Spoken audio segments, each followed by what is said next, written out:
Hay silencios que duelen más que los gritos.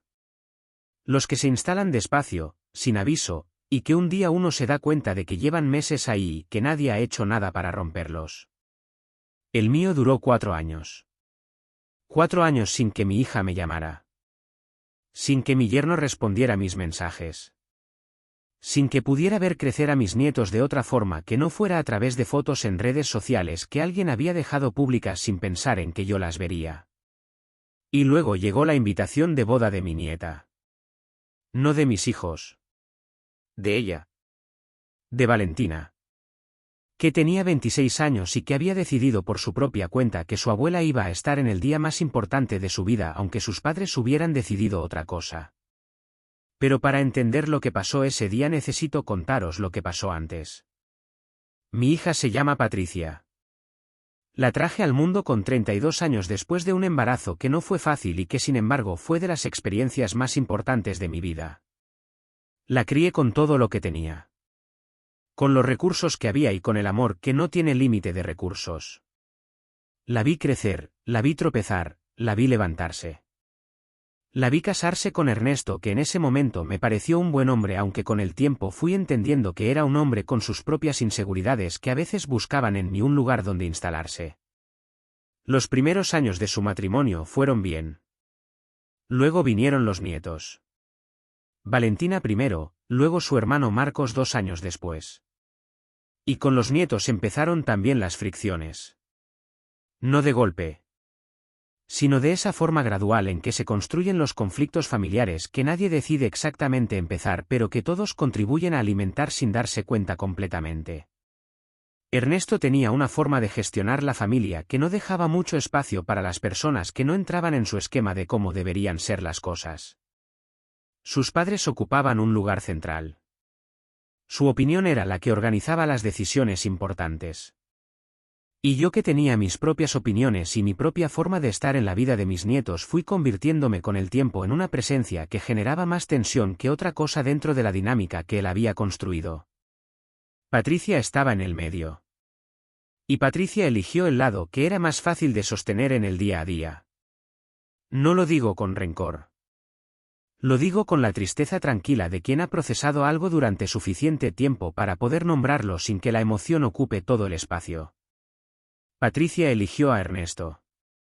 No porque no me quisiera, sino porque vivir con alguien y vivir con la tensión que produce contradecirle son dos cosas que no siempre se pueden hacer al mismo tiempo, y ella tomó la decisión que tomó. La ruptura final no fue un momento único. Fue la última en una serie de conversaciones que fueron cerrando puertas hasta que un día ya no quedaban puertas abiertas. Hubo cosas dichas que no deberían haberse dicho. Hubo cosas no dichas que deberían haberse dicho. Hubo un momento en que Ernesto dejó claro que mi presencia en sus vidas no era bienvenida y en que Patricia no encontró la forma de contradecirle. Y luego el silencio. 4 años de silencio. Durante esos 4 años construí una vida que no dependiera de ese silencio para funcionar. No porque no doliera, sino porque el dolor no puede ser el centro de lo que uno es si quiere seguir siendo algo. Mantuve mis amistades. Busqué ayuda para procesar lo que estaba procesando. Me centré en las cosas que podía controlar y fui soltando las que no podía. Lo que no solté fue a Valentina y a Marcos. No de forma activa porque no podía, sino en mi cabeza y en mi corazón, donde siguieron siendo mis nietos aunque no pudiera verlos. Valentina tenía 18 años cuando empezó el silencio. Era suficientemente mayor para entender lo que pasaba aunque no tuviera todos los detalles. Era suficientemente ella misma para tener sus propias opiniones sobre ello aunque en ese momento no tuviera la autonomía para actuar sobre ellas. Con el tiempo fue construyendo esa autonomía. La primera señal que tuve fue un mensaje que llegó a mi teléfono hace 1 año y medio. Era de un número que no reconocí. Decía simplemente que era Valentina. Que ya tenía su propio teléfono. Que llevaba tiempo queriendo escribirme. Que no sabía si era una buena idea, pero que lo hacía de todas formas porque no hacerlo le parecía peor. Me quedé mirando ese mensaje durante un tiempo. Luego respondí que me alegraba de que lo hubiera hecho. Que la quería. Que estaba ahí. Lo que siguió fueron meses de mensajes. Despacio. Con el cuidado de dos personas que están reconstruyendo algo que el tiempo y las circunstancias habían interrumpido. Valentina me contaba su vida. Yo le contaba la mía. Recuperamos una relación que había existido cuando ella era pequeña y que en su versión adulta tenía una calidad diferente pero igualmente real. Me contó que se iba a casar con un hombre que se llamaba Daniel y que por la forma en que hablaba de él era exactamente el tipo de persona que uno espera que encuentre quien uno quiere. Y me preguntó si iría a su boda. Le dije que si ella me invitaba yo estaría ahí. Me dijo que me estaba invitando. Que era su boda y que era su decisión. Que sus padres lo sabrían cuando llegara el momento y que ella asumiría las consecuencias de su decisión porque era su vida y era su día. Le dije que lo pensara bien. Que no quería que su boda fuera un campo de batalla. Me dijo que su boda iba a ser lo que ella decidiera que fuera. Que si sus padres tenían un problema con eso podían tenerlo. Que ella quería a su abuela en el día más importante de su vida y que ninguna dinámica familiar que no había elegido iba a quitarle eso. Tenía 26 años y más claridad que muchas personas que conozco con el doble. Llegué a la boda. Con el vestido que Valentina me había ayudado a elegir por videollamada. Con el regalo que había preparado con el cuidado de quien sabe que ese regalo tiene que contener todo lo que no ha podido decir en 4 años. Con la mezcla de emoción y de nervios y de algo que era más parecido a la determinación que al miedo. La ceremonia era al aire libre. Llegué con suficiente antelación para encontrar mi asiento que Valentina había colocado en un lugar específico que después entendí que no había sido casual. Vi a Patricia cuando entró. Me vio a mí. El momento que siguió fue de los que no tienen duración medible en segundos reales. Patricia se quedó paralizada durante lo que pareció mucho tiempo, aunque probablemente fueron 3 o 4 segundos. Con esa expresión de quien ve algo que no esperaba y que su cabeza está procesando en tiempo real sin tener todavía la respuesta sobre cómo reaccionar. Ernesto estaba a su lado. También me vio. Su reacción fue diferente a la de Patricia. Más cerrada. Más calculada. Con esa forma de ponerse rígido de quien está decidiendo qué hacer con algo que no le gusta pero que está ocurriendo delante de demasiada gente para que la decisión sea simple. Valentina apareció en ese momento. Fue directamente hacia mí. Me abrazó con esa fuerza de quien ha esperado mucho tiempo para hacer algo y cuando por fin puede hacerlo lo hace completamente. Me dijo al oído que se alegraba de que estuviera ahí. Que la hacía feliz que estuviera ahí. Luego se giró hacia sus padres. Les dijo que había invitado a su abuela. Que era su decisión. Que esperaba que pudieran todos estar en ese día por ella. No fue una pregunta. Fue una declaración.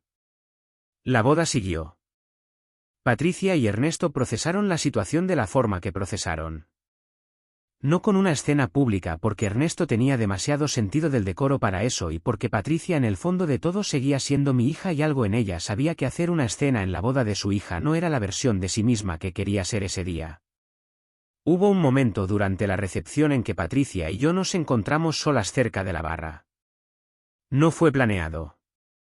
Fue uno de esos momentos que produce el movimiento de la gente en un espacio compartido. Nos miramos. No dije nada. Esperé. Patricia habló primero.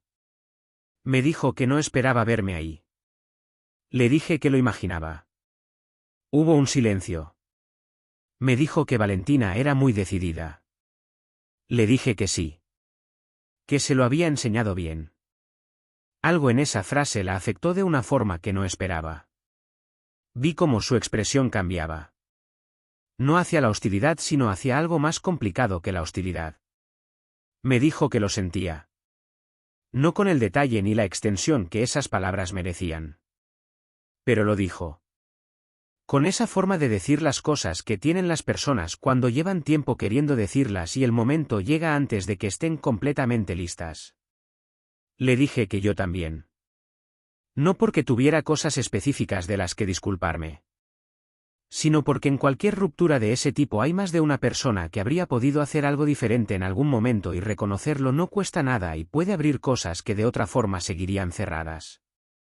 Ernesto no se acercó. No ese día. Algunas cosas necesitan más tiempo que una boda para empezar a moverse. Pero Patricia y yo bailamos una pieza esa noche. Sin hablar. Con la incomodidad de dos personas que están en un territorio nuevo que ninguna de las dos conoce bien todavía. Pero bailamos. Valentina nos vio desde el otro lado de la pista. Y sonrió de esa forma específica de quien ha organizado algo que ha resultado ser exactamente lo que esperaba que fuera. Lo que aprendí de todo ese proceso tiene varias capas. La primera es sobre los nietos y el lugar que ocupan en estas dinámicas. Valentina no me devolvió a su madre. Eso todavía está en proceso y no sé dónde va a llegar. Pero me devolvió a ella. Y me devolvió la posibilidad de estar presente en su vida de una forma que los 4 años anteriores habían hecho imposible. Ese regalo es enorme independientemente de lo que pase con todo lo demás. La segunda es sobre la decisión de aparecer cuando uno es invitado aunque el contexto sea complicado. Podría haber dicho que no. Podría haber protegido a Valentina de la tensión que mi presencia iba a generar. Pero Valentina no me pidió que la protegiera de esa tensión. Me pidió que estuviera ahí. Y hay una diferencia entre proteger a alguien de algo que te pide que hagas y respetar lo que te pide que hagas.